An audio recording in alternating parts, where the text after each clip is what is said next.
নমস্কার বন্ধুরা, এটা ছিল স্বাধীনতা সংগ্রামের সময়। অনেক নেতা তাদের নিজস্ব উপায়ে ভারত মাতার স্বাধীনতার জন্য লড়াই করছিলেন। তাদের মধ্যে দুজন নেতা ছিলেন সর্দার বল্লভভাই পটেল এবং নেতাজি সুভাষচন্দ্র বসু। উভয়ের উদ্দেশ্য একই ছিল, কিন্তু তাদের পথ ও মতাদর্শ ছিল ভিন্ন।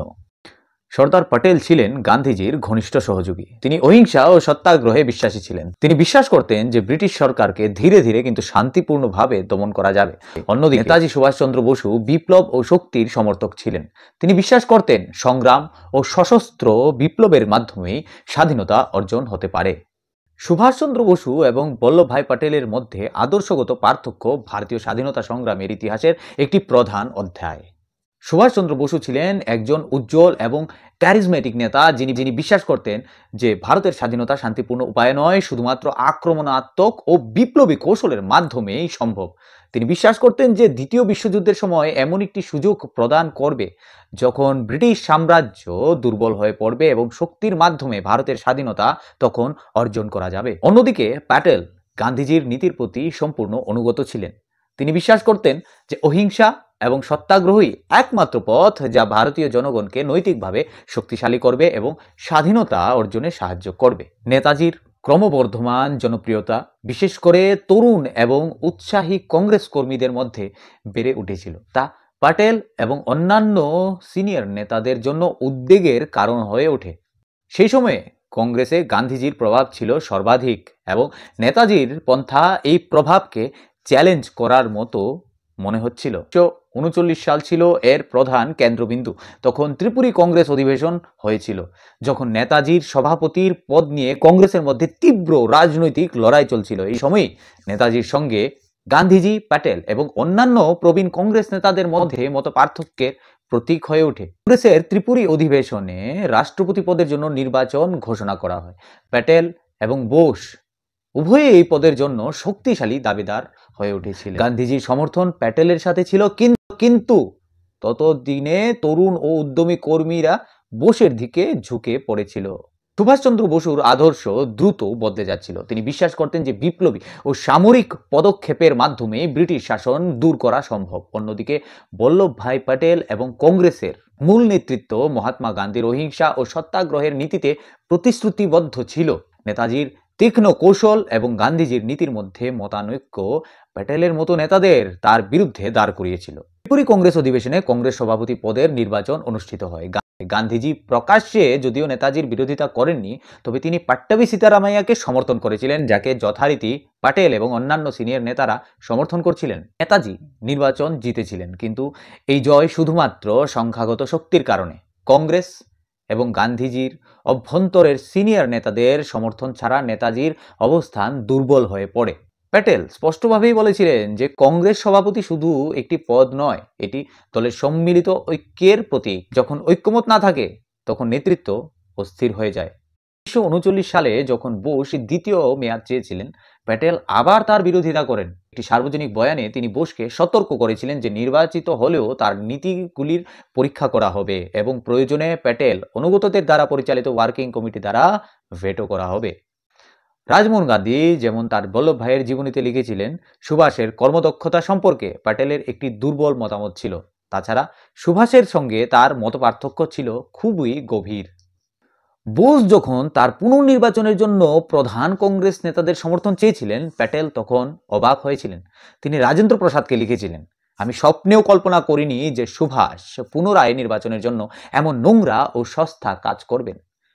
সুগত বোস তার বই হিজ ম্যাজেস্টিজ অপোনেন্ট প্যাটেলের উদ্ধৃতি দিয়ে বলেছিলেন যে সুভাষের পুনর্নির্বাচন দেশের স্বার্থের জন্য ক্ষতিকর হবে। বোস পরিবর্তে বল্লভ ভাইকে পুনরায় নির্বাচনে প্রতিদ্বন্দ্বিতা করতে বাধা দেওয়ার জন্য নৈতিক চাপ ব্যবহার করার অভিযোগ তোলেন। অধ্যক্ষ নির্বাচনে নেতাজি জিতেছিলেন, কিন্তু এই জয় তার জন্য সহজ ছিল না। গান্ধীজি এবং প্যাটেলের সমর্থন ছাড়াই নেতাজি কংগ্রেসের মধ্যে অনেক বিরোধিতার সম্মুখীন হন। নেতাজি বলেছিলেন, আমরা যদি স্বাধীনতা চাই আমাদের শক্তি দেখাতে হবে, কিন্তু প্যাটেল জবাব দিয়েছিলেন, একতা এবং ধৈর্য ছাড়া স্বাধীনতা স্থায়ী হতে পারে না। এই পরিস্থিতিতেও নেতাজি কংগ্রেসের মধ্যেই নির্বাচনে প্রতিদ্বন্দ্বিতা করেন এবং জয়ীও হন। এই জয় সেই সময়ে তার সমর্থকদের জন্য গর্বের বিষয় ছিল, তবে এটি কংগ্রেসের মধ্যে ক্রমবর্ধমান মতবিরোধের লক্ষণও ছিল। নির্বাচনের ফলাফল সম্পর্কে মন্তব্য করতে গিয়ে গান্ধীজি বলেছিলেন, এটা আমার পরাজয় নয়, আমাদের মতামতের পরীক্ষা। বন্ধুরা, নির্বাচনের পরও দুই নেতাদের মধ্যে মতপার্থক্য প্রকট ছিল। নেতাজি ফরওয়ার্ড ব্লকের গঠন করেন এবং স্বাধীনতার জন্য নিজের পথটি বেছে নেন। অন্যদিকে প্যাটেল গান্ধীজির নেতৃত্বে কংগ্রেসের মধ্যে থেকেই স্বাধীনতার জন্য লড়াই করছিলেন। সর্দার বল্লভভাই প্যাটেলজি কিভাবে প্রতিবাদ করেছিলেন চলুন তা জানা যাক। নেতাজি তার বিপ্লবী ভাবনা এবং আবেগপূর্ণ বক্তৃতা দিয়ে কংগ্রেস কর্মীদের অনুপ্রাণিত করেছিলেন। তিনি ব্রিটিশ সাম্রাজ্যের বিরুদ্ধে কঠোর পদক্ষেপের আহ্বান জানান। অন্যদিকে প্যাটেল তার শান্ত ও যৌক্তিক দৃষ্টিভঙ্গি দিয়ে দলে ঐক্য বজায় রাখার আবেদন জানিয়েছিলেন। প্যাটেল নেতাজির কাজের ধরন এবং তার চিন্তা ভাবনা নিয়ে চিন্তিত ছিলেন। দ্বিতীয় বিশ্বযুদ্ধের সময় ব্রিটিশ সরকারের উপর চাপ সৃষ্টি করার জন্য বিদেশি শক্তির সাহায্য চাওয়ার পরামর্শ নেতাজি দিয়েছিলেন, যা প্যাটেল এবং অন্যান্য কংগ্রেস নেতারা প্রত্যাখ্যান করে দিয়েছিলেন। তৃতীয় বিশ্বযুদ্ধের সময়ই নেতাজি ব্রিটিশ সাম্রাজ্যকে চ্যালেঞ্জ জানাতে নাৎসি জার্মানি এবং জাপানের মতো দেশগুলির সাথে সহযোগিতার আহ্বান জানান। প্যাটেল এবং অন্যান্য নেতারা এই ধারণাটিকে নৈতিকভাবে অগ্রহণযোগ্য বলে মনে করেছিলেন। প্যাটেল বিশ্বাস করতেন যে এই ধরনের কৌশল স্বাধীনতা সংগ্রামের নৈতিকতা এবং জনগণের অবস্থানকে দুর্বল করতে পারে। নেতাজির সমালোচনা করে প্যাটেল বলেন, আমাদের লড়াই শুধু ব্রিটিশ সরকারের বিরুদ্ধে নয়, এটা নৈতিকতা ও সত্য প্রতিষ্ঠার জন্য। আমরা যদি আমাদের নীতির সঙ্গে আপোষ করি তাহলে আমাদের বিজয়ের মূল্য কি হবে? নেতাজি যুক্তি দিয়েছিলেন যে ব্রিটিশ সরকারের ক্ষমতাকে চ্যালেঞ্জ করার জন্য যে কোনো উপলব্ধ উপায় ব্যবহার করা উচিত, কিন্তু প্যাটেল এটাকে কংগ্রেসের মৌলিক আদর্শের পরিপন্থী বলে মনে করেন। তিনি বিশ্বাস করতেন যে বিদেশি শক্তির সাহায্য চাওয়া ভারতের স্বাধীনতা নীতিকে দুর্বল করবে এবং জনসাধারণের মধ্যে দলের ভাবমূর্তিও ক্ষতিগ্রস্ত হবে। নেতাজির জয় সত্ত্বেও গান্ধীজি এবং প্যাটেল তাকে কংগ্রেসে সমর্থন করেননি। প্যাটেল গান্ধীজির ধারণাকে সমর্থন করেছিলেন এবং নেতাজিকে কংগ্রেসের মধ্যে থাকার সময় যৌথ নেতৃত্বকে গুরুত্ব দেওয়ার জন্য অনুরোধও করেছিলেন। কিন্তু নেতাজি বুঝতে পেরেছিলেন যে কংগ্রেসে তার স্বাধীন রাজনৈতিক কৌশলের সুযোগ খুবই সীমিত। বিজয় নেতাজির জন্য অসম্পূর্ণ প্রমাণিত হয়েছিল। তিনি কংগ্রেসের মধ্যে ক্রমাগত বিরোধিতার সম্মুখীন হন। শেষ পর্যন্ত সুভাষচন্দ্র বসু কংগ্রেস সভাপতির পদ থেকে পদত্যাগ করেন এবং ফরওয়ার্ড ব্লক গঠন করেন।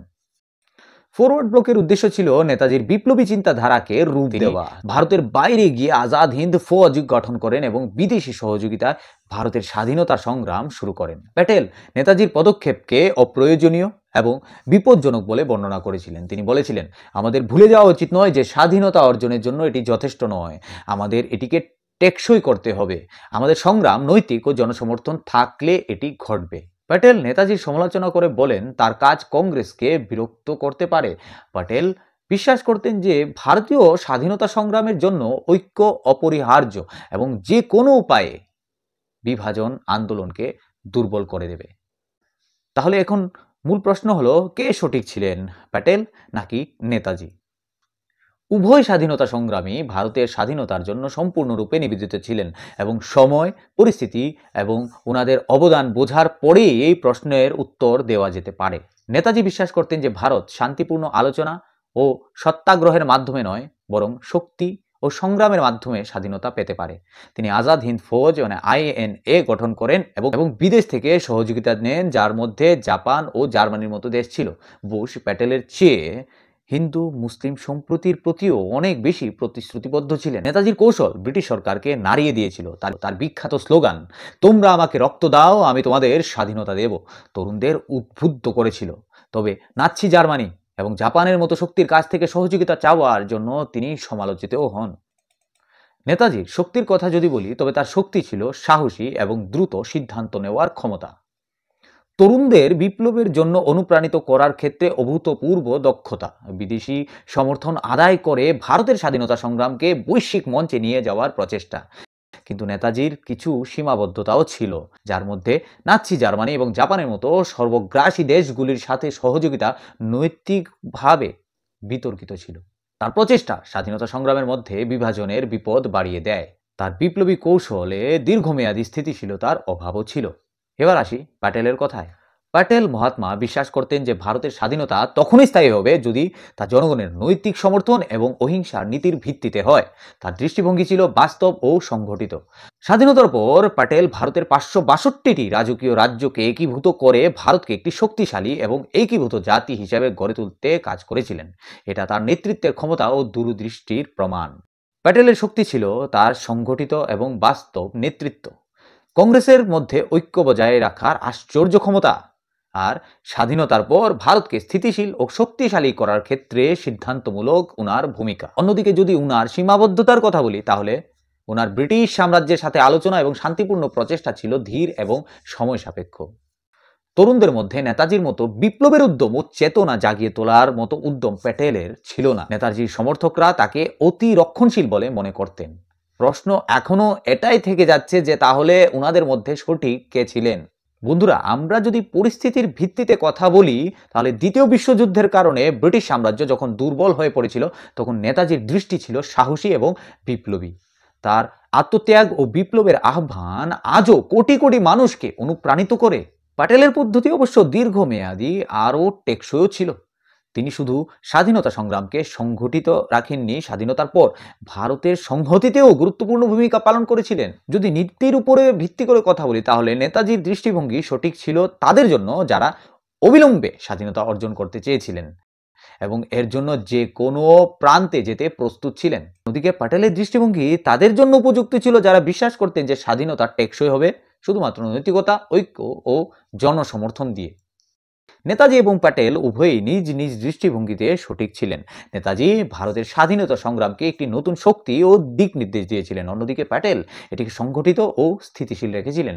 উভয়ের ভূমিকাই ছিল ভারতের স্বাধীনতার পরিপূরক।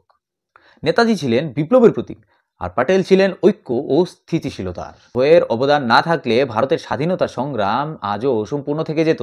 অতএব এটা বলা আরও উপযুক্ত হবে যে উভয়ে তাদের সময়, পরিস্থিতি এবং দৃষ্টিভঙ্গিতে সঠিক ছিলেন এবং ভারত আজ তাদের সম্মিলিত উত্তরাধিকারের সুফল ভোগ করছে। প্যাটেল এবং বোসের মধ্যে প্রতিদ্বন্দ্বিতা ভারতীয় স্বাধীনতা সংগ্রামকে একটি নতুন দিক নির্দেশ দেয়। এই প্রতিদ্বন্দ্বিতা ছিল দুটি ভিন্ন মতাদর্শের গল্প, কিন্তু তাদের উভয়ের প্রচেষ্টায় ভারতকে স্বাধীনতার পথে নিয়ে যায়। আজ এই দুই নেতাই আমাদের স্বাধীনতার নায়ক হিসাবে অমর হয়ে আছেন। তো বন্ধুরা, আপনার মতে সুভাষচন্দ্র বসু নাকি সর্দার বল্লভভাই প্যাটেল, কে ছিলেন সঠিক? আপনার প্রিয় ফ্রিডম ফাইটার কে? আমাদের কমেন্ট করে অবশ্যই জানাবেন। তো আজকের মতো এখানে বিদায় নিচ্ছি বন্ধুরা। আপনারা খুশি থাকুন, আমাদের দেশও খুশি থাকবে। জয় হিন্দ।